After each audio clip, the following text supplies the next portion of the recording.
네, 러시아 우크라이나 전쟁으로 흔들리는 세계 경제 현황 살펴봅니다. 신환종 NH투자증권 FICC 리서치 센터장이십니다. 안녕하세요. 네, 안녕하세요. 그냥 재밌자고 하는 얘기인데 네. 직함도 그러시지만 이력이 이제 네. 온라인에 나오잖아요.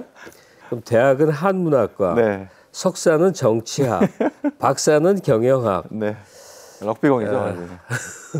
이제 포스트닥으로 예술만 하시면 되겠다. 아, 그것도 하고 싶습니다. 그것도 하고. 자, 이제 현실 상황으로 와야 되겠는데 러시아 푸틴은 그렇게 생각을 한 모양이에요. 그냥 밀고 들어가면 일주일 안에 다 함락이다. 근데 지금 뭐 2달 가까이 뭐 어떻게 될지는 모르는데 초기에는 시간 문제로 보지 않았습니까? 러시아가 우크라이나를 키우까지 다 함락해 버린 게. 근데 지금 서방 진영의 지원과 더불어서 이게 항전이 만만치 않은 건데요. 네. 실제 상황, 그러니까 우선 러시아의 실제 상황이 어떻습니까? 네. 국제적인 경제 제재서부터 뭐 금융 동결 별거 다 있는데 현재 어떻습니까? 일단 러시아 디폴트 얘기가 많이 나오는데요. 예. 디폴트 얘기는 실은 조금 과장된 측면이 있다 생각합니다. 여기서 지금 말씀하신 디폴트 우리가 아는 국가 부도. 국가 부도입니다. 네. 왜냐하면 국가 부도가 날 채권이 200억 달러 정도밖에 없거든요. 그러면 이제 한 25조 좀 되는데 그 중에 절반은 루블화로 결제를 하도록 돼 있기 때문에 한 10조 정도밖에 없는데요. 실제 이번에 그 러시아 정부가 JP 모건이나 이런 미국 금융기관들한테 돈을 줘서 투자가한테 돈을 주라고 했는데 미국 재무부가 돈을 못 주게 했어요. 이거는 미국이 자금 시장의 접근성을 완전히 틀어막겠다. 그러니까 돈을 갚는 거를 못하게 하겠다는 거라서. 러시아가 99년에 뭐 이제 모라토리엄 갈 때처럼 아주 심각한 뭐 경제 붕괴 위기 이렇게 보기는 어렵고요. 다만 경제 성장률이 한 마이너스 15% 정도 될 겁니다. 올해. 내년에는 한 마이너스 5%. 그리고는 몇 년 뒤부터는 또 적응할 것 같고요. 인플레이션이 한 20%씩 될 것 같습니다. 20%. 네. 근데 이제 그렇게 되면 그 20대, 30대 러시아 사람들은 되게 아주 어려울 겁니다. 짜증도 나고요. 그러겠죠. 그런데 40대, 50대 러시아 분들은 90년도에 하이퍼 인플레이션, 아주 국가 붕괴 이런 상황을 경험했기 때문에 좀 불편하긴 한데 그래도 좀 버틸만하다. 아니 그리고 소련 해체되는 과정 동안에 그 혼란기를 어려서 체험한 사람들은 이게 사람살이가 아닌 걸 아니까 버티죠. 맞습니다. 젊은 세대들이 어렵겠고. 저는 지금 이 문제를 그 뭐 에너지 패권을 둘러싼 미국과 뭐 저 러시아 이게 아니고 어떤 정체성을 둘러싼 문제들, 그러니까 유라시아주의, 우리는 다르다. 그러니까 서방에 대하는 관계에서 우크라이나를 이제 놓치고 싶지 않은 그 간절함이 있는 거죠. 근데 황당한 거는 가령 일본인과 한국인들이 역사를 쭉 거슬러 올라와 보니 어디 흘러오니 같더라 해서 우리는 같은 거 아니야 이래버리면 얼마나 황당하겠습니까? 우리는 한 5천 년 동안 따로 살았기 때문에 그런데 저쪽의 나라들이 만들어진 게 지금 한 90년 이후에 한 30년 그것도 이제 러시아가 어려웠기 때문에 그래서 이 사람들이 고집하고 있는 그 유라시아주의 뭐 이런 것들 그 이제 동방정교회를 둘러싼 이쪽 문화는 서구식의 개인주의적이고 뭐 물질 이런 걸 별로 안 좋아하고 우리는 완전 다르다. 아주 보수적이고 그래서 이거를 우리끼리 정치, 경제, 안보 공동체로 유라시아 연합으로 계속 가야 된다. 근데 우크라이나 빠지면 안 된다. 뭐 이런 것들인데 그래서 이제 자기 나라끼리 하는 건 오케이였는데 남의 나라로 들어갈 때 이제 서구에서 룰을 지키지 않았기 때문에 강한 제재 이렇게 들어와서 얘기가 완전히 달라진 거죠. 자, 근데 이제 러시아는 지금 말씀하신 대로 나라가 망할 정도까지는 아니고 여러 가지 이제 곤란은 겪겠다. 그러나 다른 전 세계가 이제 겪어야 되는 일들이 있지 않습니까? 그 우크라이나 곡창지대는 수많은 영화와 소설, 뭐 파스테르나크 작품의 코작 쪽에 뭐 온갖 속에 기억이 나는 그런 거대한 곡창인데 뭐 밀, 옥수수 이런 게 전쟁으로 수출도 어려워지고 지금 가격은 막 오르고 이 세계 경제에 미치는 영향은 어떻게 이해해야 됩니까? 네, 일단 그 스태그플레이션이라고 하죠. 인플레이션은 높아지고 성장은 떨어지고. 자, 이런 가운데 제일 핵심적인 이슈가 이제 유가를 비롯한 에너지 가격이 폭등한 게 있고요. 두 번째는 식량입니다. 그 러시아하고 그 우크라이나가 그 밀 수출 뭐 이런 것들을 엄청나게 많이 하는데 그 동안은 실은 러시아가 밀 수출을 안 한 것만 반영이 됐다가 지금 뒤늦게 러시아가 아래쪽에 항구를 봉쇄하게 되면서 우크라이나의 이런 수출까지도 봉쇄하게 되면서 중동의 나라들이 우크라이나산 또 러시아산 밀 여기 의존도가 높거든요. 예. 이러면은 우리가 2012년쯤에 봤던 아랍의 봄, 레바논, 이집트 뭐 이 동네가 아마 들고 일어날 가능성이 높기 때문에 중동 지역이 또 상당히 불안해지는 이런 식량 위기로 갈 것 같고 예. 다른 나라는 이제 선진국 같은 경우는 이제 준비해 놓은 것들이 있죠. 그래서 물가가 높아지더라도 뭐 그렇게까지는 아닌데 이 중동 지역이나 상당히 좀 그 저개발 국가들이 상당히 위기를 겪게 될 가능성이 높고 소요가 나면서 그 동네 또 원자재들이 많지 않습니까? 예. 그런 원자재 가격 폭등으로 이루어질 가능성이 높아서 이런 인플레이션 부담은 지금 상당히 오래 간다 이렇게 볼 수 있을 것 같습니다. 약간 이런 불안정한 현상이 오히려 중동 지역에 영향을 크게 미칠 수 있군요. 네. 뭐 그렇다면 뭐 아프리카로도 이어질 맞습니다. 수 있고 다 쭉 연쇄적으로 그런 가능성이 있네요. 이제 우리나라 상황을 살펴보는데요. 네. 그 러시아 금융 제재에 우리가 최대한 미적거리다가 결국 동참을 한 거 아닙니까? 네. 그 크림반도 그때 2014년이죠. 이때는 우리가 이제 동참을 안 했었는데 네. 러시아가 보니까 우리나라까지를 포함해서 45개국을 비우호국으로 지정했다는데 그 45개국 명단이 네. 세계에서 제일 중요한 나라 다예요. 네, 맞습니다. 이래 놓으니 참 지금 러시아의 뭐 현대자동차 공장들서부터 해서 우리 기업들을 엄청 많이 진출해 있고 또 국가 대 국가의 협조 관계가 굉장히 좋았는데 네. 어떻게 해야 되는 겁니까? 이게 뭐 제재 우리가 뭐 미국이 있는데 참여 안 할 수도 없고 할 수도 네. 없고 어떻게 된 겁니까? 그 2014년에 크림반도 병합하고는 완전히 얘기가 다르게 예. 제 생각에는 지금 30년 동안의 탈냉전이 완전 뒤바뀌어져서 미국이 왜 초강력 제재를 했느냐. 예. 원래는 이렇게 인플레이션이 막 폭발적으로 나오고 해서 못할 줄 알았거든요.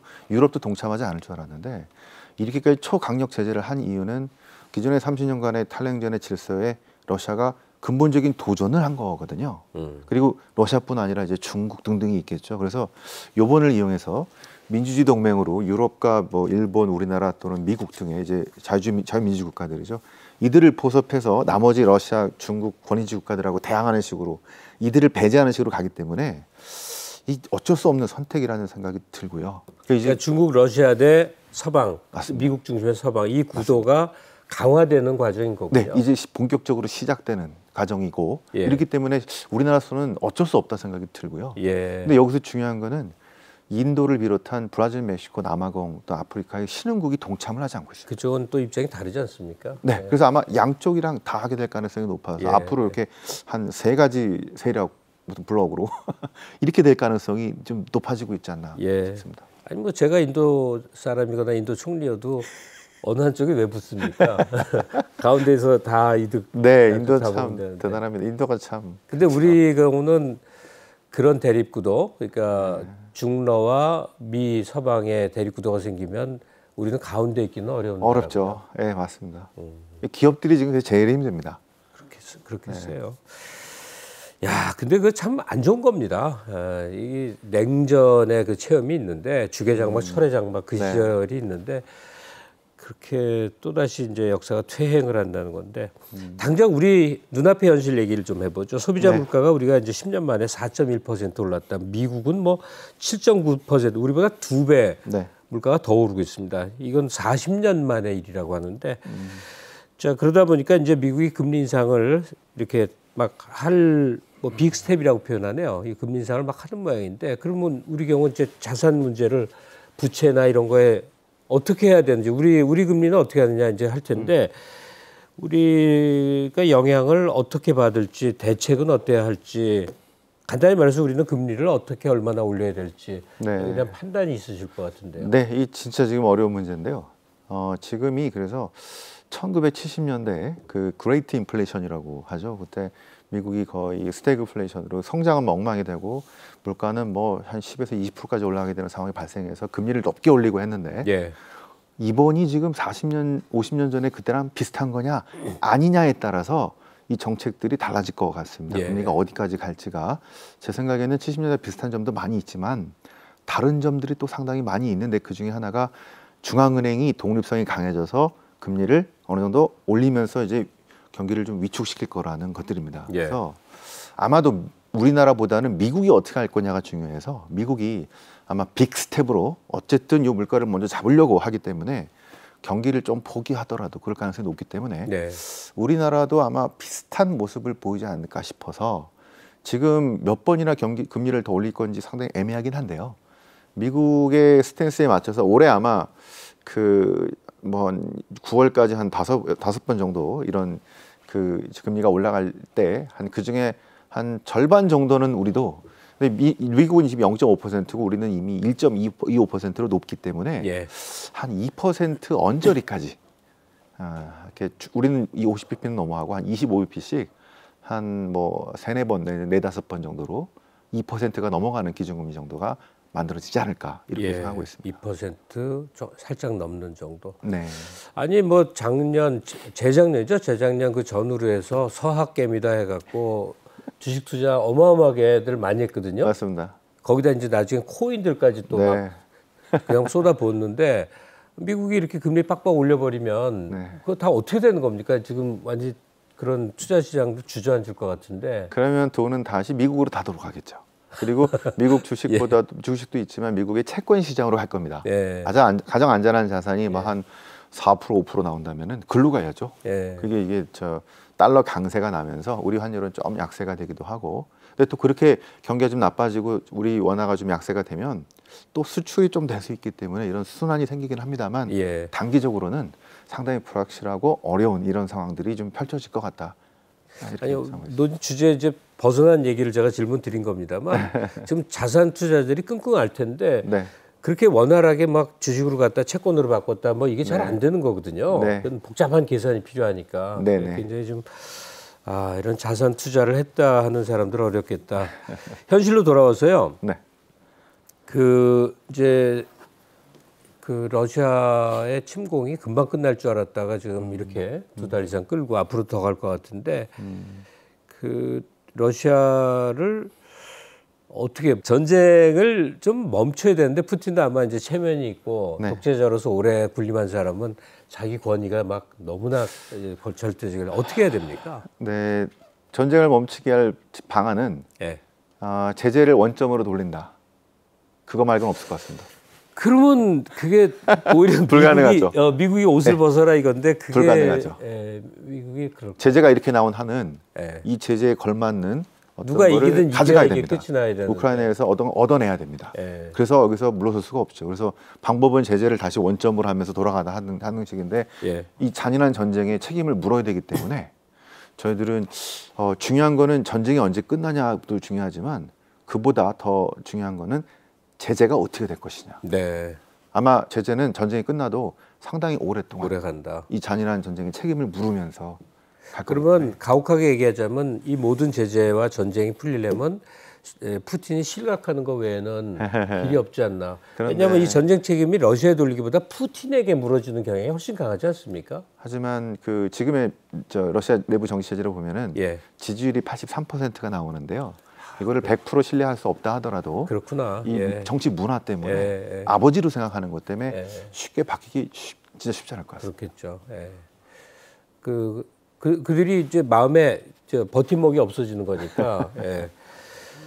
그러니까 이게 지금 말씀하신 대로 하자면 전쟁을 효율적으로 이렇게 멈추거나 중단시키는 그 길이 없는 거네요. 지금 말씀하신 대로 하자면 제재가 더 강화됐기 때문에 더 그렇습니다. 러시아가 그냥 주저앉아야만 지금 해결이 된다는 거 아니에요? 근데 그래서 미국은 국력을 위축시키는 방안인데 그건 시간이 오래 걸리고 그게 나빠질 걸 알기 때문에 푸틴은 여기서 아주 중요한 걸 얻어갈 때까지 전쟁을 할 거라는 거죠. 아니 얻는다는 게 뭐냔 말이에요. 우크라이나에서 얻을 거를 확실하게 얻어간다는 것들인데요. 처음에 얘기했던 것처럼 이제 나토 가입 뭐 안 하겠다라는 어떤 뭐 약속. 그러면 이제 젤렌스키가 오히려 실각하고 친러 정부가 들어선다는 전제 말씀이시죠? 처음에는 그렇게 했는데 지금은 그게 좀 어려울 것 같아서 아마 우크라이나를 분할하거나 연방으로 만들거나 뭐 이런 식의 논의될 가능성이 훨씬 높습니다. 아니 젤렌스키가 지금 말씀하신 대로 오히려 거꾸로 제가 좀 잘못 이해했던 것 같아요. 선생님 말씀을. 러시아가 원하는 바를 얻으면서 서로 양보하고 퇴각해야 되지 않냐 하는 건데 그렇다면 우크라이나는 또 무슨 죄냐 이거예요. 나라가 쪼개진다든지 뭐 여러 문제가 있는 건데 그 미국은 현재 굉장히 이제 강공인 거죠. 아까 잠깐 얘기에 나오시는데 앨런 재무장관 같은 경우가 네. 그 뭐지 G20 회의에서도 축출시키려고 하고 네. 러시아에 대해서는 굉장히 강경한 거죠. 지금 쭉 말씀하셨습니다만 이 미국의 강경 대응의 이유의 핵심적 요인은 결국 신냉전 시작이다 이렇게 봐야 되는 건가요? 그 지난 30년간에 유지됐던 이 질서에 대한 도전이기 때문에 미국이 유럽과 함께 초강력 제재를 했다라고 보고 있고요. 이거는 지난 30년, 40년 동안은 우리가 신자유주의 시대였죠. 그래서 경제 논리가 중요해서 경제를 망가뜨리는 정치적이거나 국제정치적인 행동을 잘 안 했는데 지금은 경제를 망가뜨릴 줄 알면서도 이 정치적인 논리가 너무 중요하기 때문에 자, 이거 질서를 깨트리는 거를 지금 용납할 수 없다고 때문에 경제를 망가뜨리라도 지금 이렇게 정치적으로 나왔기 때문에 앞으로도 이런 경제 논리를 넘어서는 이런 정치적인 논리 이런 것들이 많이 나올 거라고 보고 있겠고요. 시대가 옛날하고 많이 바뀌었다라고 보는 거죠. 신자유주의 30년 동안 뭐 빈부격차 늘어났다는 불평을 많이 얘기합니다만 그에 따른 과잉 생산의 혜택을 대중이 많이 맛보긴 한 거거든요. 네, 맞습니다. 그 중에 뭐 거의 최고치는 미국이 많은 걸 누렸는데 앞으로는 이제 정치 논리가 압도한다는 말씀이 의미하는 바를 짐작을 할 수 있을 것 같아요. 자, 이 러시아 전쟁 과정에서 이제 우리가 여러 어려움을 겪겠죠. 근데 뭐 유럽만 갔겠습니까? 서유럽 같은 경우는 정말 가스관으로 러시아의 그 에너지원들을 받아 쓰고 하다가 지금 조마조마한 상황인데 말이죠. 네. 러시아로 인해서 생겨나는 뭐 에너지, 곡물, 기타 여러 가지 위험들에 대해서 이제 어떻게 대처하느냐, 이 세계 경제가 대처하는 법, 또 한국, 우리 자신이 어떻게 대처하느냐, 여기에 대해서 좀 조언을 주신다면요. 일단 안보에 대한 개념들을 그동안 별로 중요하지 않게 생각했었는데 지금은 이제 중요한 에너지 안보에 문제가 생겼고 그다음에 식량 안보라는 것도 중요해졌고 올해는 저희가 각 선진국도 비축분들이 있기 때문에 올해까지는 뭐 큰 문제는 아니라고 보는데요. 준비가 안 되면은 내년에 혹시라도 작황이 또 나빠지게 되면은 상당히 어려질 수 있습니다. 그래서 지금은 이제 새로운 루트를 찾으려고 아마 부단히 움직이게 될 가능성이 높겠고요. 그래서 룰이 다시 만들어지면서 질서가 다시 만들어지면서 에너지는 어디서 갖고 와야 되고 식량은 어떻게 해야 되고 또 다른 대체 에너지는 어떻게 해야 되고가 그전과 달리 아주 발빠르게 움직여지는데 옛날에는 단순히 옛날 화석에서 이제 그 신재생 이렇게 바뀌었지만 이제는 신재생이 빨리 못 나가기 때문에 기타 있는 화석과 원자력도 같이 포함해서 새로 다시 짜야 되는 이런 상황으로 지금 이 우크라이나 전쟁이 엄청난 패러다임 자체를 바꿨다라고 판단하고 있습니다. 아니, 그러니까 우리 지난 대선 때도 그랬고 다른 나라도 그런데 그 에너지 전환에 대한 논의를 많이 하지 않습니까? 근데 현실로 그게 이렇게 바로바로 오지는 않잖아요.